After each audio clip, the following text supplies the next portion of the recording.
Delphi, Indiana, population just under 3,000. A town so small, everyone knew each other's dogs by name. Church on Sunday, school plays in the gym, 4th of July parades where old veterans waved from the backs of convertibles. Life here didn't just move slow, it was quiet, predictable, safe. That illusion shattered on February 13th, 2017. It was a Monday, unusually warm for Indiana winter. No school that day, teachers had a training session, and kids had the day off. For 14-year-old Liberty Rose Lynn German and 13-year-old Abigail Joyce Williams, it was the perfect excuse for adventure. The best friends decided to visit one of Delphi's most iconic landmarks. The Monon High Bridge, a rusted-out, decommissioned railroad bridge turned local hiking trail. Dangerous, yes, but beautiful and popular with teens. Kelsey, Libby's older sister, dropped them off around 1:35 p.m. The girls had backpacks, hoodies, and their phones. Libby, ever the creative, loved taking pictures. Abby was quieter, more reserved. The kind of girl who sketched in notebooks and worried about everyone's feelings. By 2:07 p.m., Libby had uploaded a photo to Snapchat. Abby, walking the bridge, hands in her hoodie, blonde hair falling over one shoulder. The wooden planks stretched behind her like something out of a dream. No one realized it at the time, but that image would become iconic. It was the last visual proof that they were still alive. By 3:30 p.m., when the girls were supposed to meet Kelsey to be picked up, they didn't show. Calls went unanswered. Texts were unread. By 5 p.m., the family was worried. By 6 o'clock, they were searching the woods with flashlights. Dozens joined in, neighbors, police, school friends, volunteers. Some stayed out past midnight, shouting their names into the trees. But the girls had vanished. Not a single scream had been heard. Not a shoe left behind. Just silence. Valentine's Day, 12:45 p.m. A group of searchers spotted something off the trail, in a wooded area near Deer Creek. 2 bodies. No names were said, but the grief was instant. Mothers collapsed. Fathers stared blankly. Officers shook their heads. Delphi would never be the same again. 2 girls, murdered, and somewhere in the trees, their killer had walked away. The bodies were barely back at the morgue when the rumors started. Murder. A small town like Delphi had no frame of reference for a double homicide, especially not children. The community was rattled to its core. Flags at half-mast, teachers breaking down in classrooms, and in the quiet corners of every kitchen, the same whispered question. Why them? The answer, they'd soon discover, wasn't just horrifying. It was chillingly personal. As the investigation launched, law enforcement quickly learned something surprising. Libby German, smart and calm under pressure, had left behind a clue. Before she died, she'd taken out her phone and started recording. The police wouldn't release everything publicly, at least not yet. But what they did share with the world changed the case forever. First, a still image. A blurry man in a blue jacket and jeans walking toward the girls on the bridge. His head was down. His posture was off. But it was unmistakable, he was following them. Then came the audio. 3 words. Guys down the hill. The voice was low, gruff, commanding, and it didn't just sound like an order, it sounded like a trap. Law enforcement praised Libby. They called her a hero. She'd known something was wrong. She'd hit record. She gave investigators their first real lead and left behind the most haunting evidence in modern true crime. Still, months passed. The town prayed. Investigators combed through more than 18,000 tips, interviewed thousands, and received countless false confessions. They released composite sketches, then later changed them. They even used cutting-edge DNA technology. But the killer remained nameless. Who was the man on the bridge? Why had he chosen Libby and Abby? And how had he managed to disappear without a single eyewitness? The case grew cold. Leads dried up. And Delphi, once a sleepy town, became a symbol of haunting silence. The bridge, once a scenic lookout, now felt like a memorial. Yet something lingered, a tension in the air, because deep down, people believed the killer was still close. Not a stranger, someone local, Delphi didn't sleep for years. Even with national media attention, forensic experts, and FBI involvement, no arrests came. But what made it worse, what made it unbearable, was the fear that the killer was still among them. People started watching their neighbors differently. Men who walked dogs alone, fathers who didn't attend the vigils, former classmates, store clerks, churchgoers. Theories flooded online forums. Some said it was a drifter. Others insisted it had to be a local, someone who knew the trail, knew the timing, and knew the girls wouldn't scream. In 2019, investigators shocked the public by releasing a new composite sketch, one that looked far younger than the original. Gone was the bearded man with the cap. In his place, a clean-shaven young man, early 20s, sharp jawline. And then a statement: "The person responsible for the murders is watching this press conference. We believe you have a relationship with this case." Delphi gasped. It wasn't just a crime anymore. It was personal. Someone had killed 2 teenage girls, left their bodies in a shallow clearing just out of view, and then watched the aftermath unfold for years. He might have lit a candle at their vigil. He might have offered condolences. He might have hugged one of the grieving mothers. Detectives began to home in on the theory that the killer had returned to his life, blending in, pretending, hiding in plain sight, and still no arrest. Years passed. Birthdays were missed. Abby and Libby's names were carved into plaques, painted on rocks, tattooed on arms.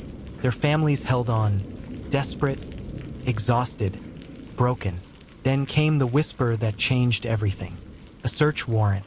Quietly, privately, Richard Matthew Allen, pharmacist, husband, father, lived in Delphi. He worked at the local CVS, where grieving family members filled prescriptions during the investigation. He had never left town, and when the warrant was served, police found something damning.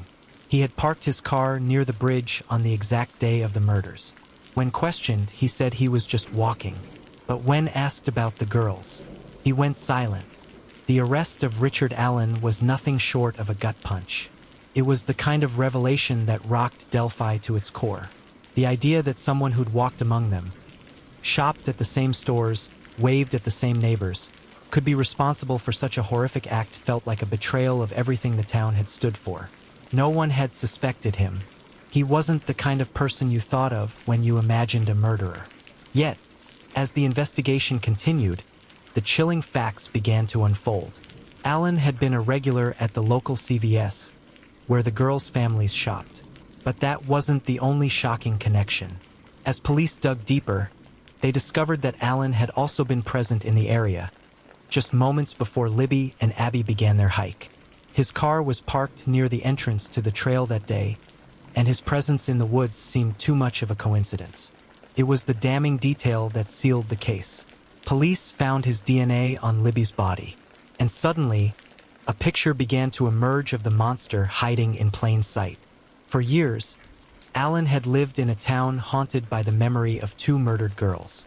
He'd participated in the same local events, helped his neighbors, and even walked past memorials for Abby and Libby.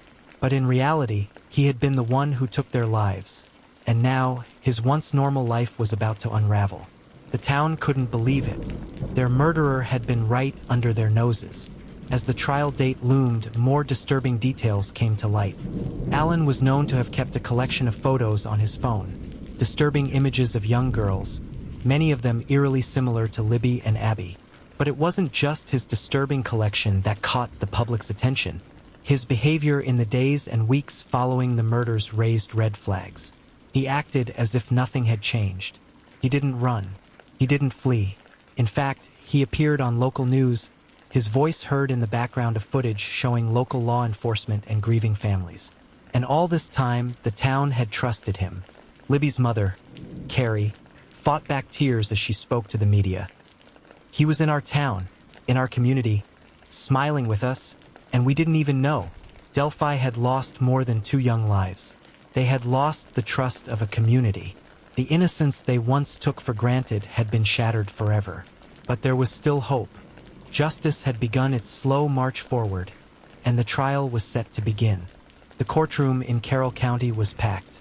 Journalists, townspeople, grieving families, all squeezed into wooden benches. Some had followed the case from day one. Others had grown up alongside Libby and Abby. But every single person in that room carried the same unspoken weight. They had come for answers.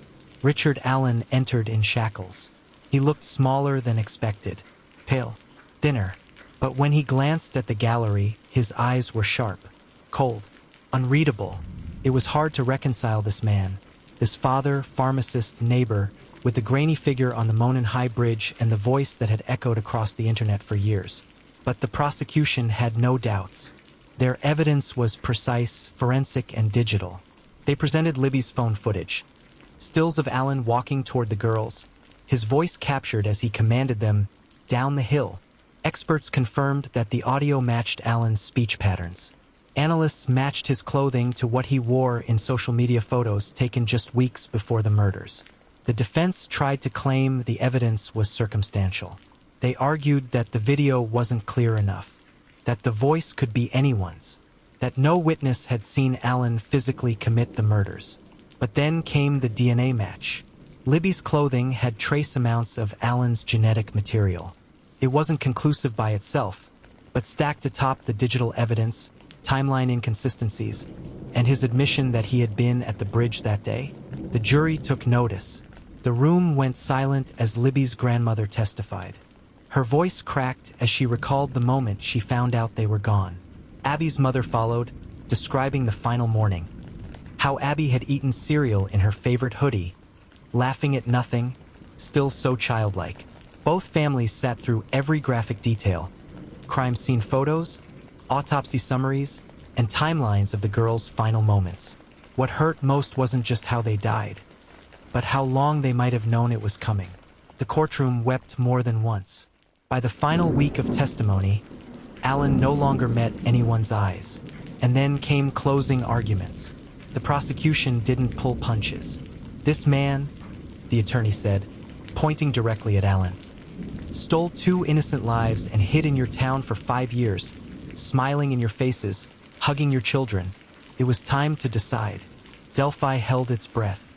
After years of silence, speculation, and suffering, the moment had come. The jury had been out for less than 7 hours. When they returned, the courtroom grew so quiet that you could hear someone sobbing softly in the back row. Libby's father clutched a folded piece of paper in his hand, a letter she'd written at age 10, vowing to become a strong woman. Abby's mother held her daughter's bracelet. The judge looked toward the foreperson. Has the jury reached a verdict? We have, Your Honor. Richard Allen rose, his face unreadable. On the count of murder in the first degree, we find the defendant guilty. A gasp filled the room. Someone shouted, "Yes!" Another burst into tears. Abby and Libby's families embraced. After years of wondering if this day would ever come, the nightmare had finally shifted.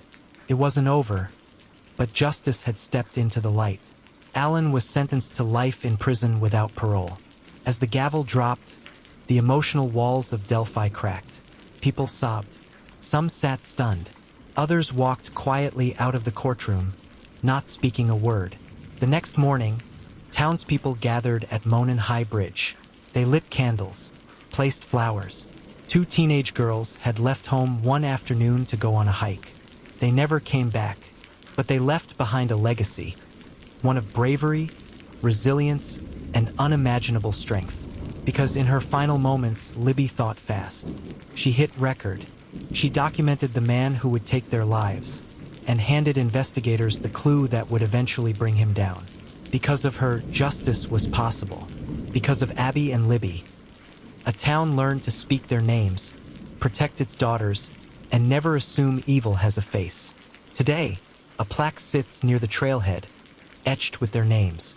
Flowers bloom around it in spring. And in the silence of the trees, some say, you can still hear a voice echoing softly, "Guys down the hill." But this time, the girls didn't walk alone. What did you think about this story?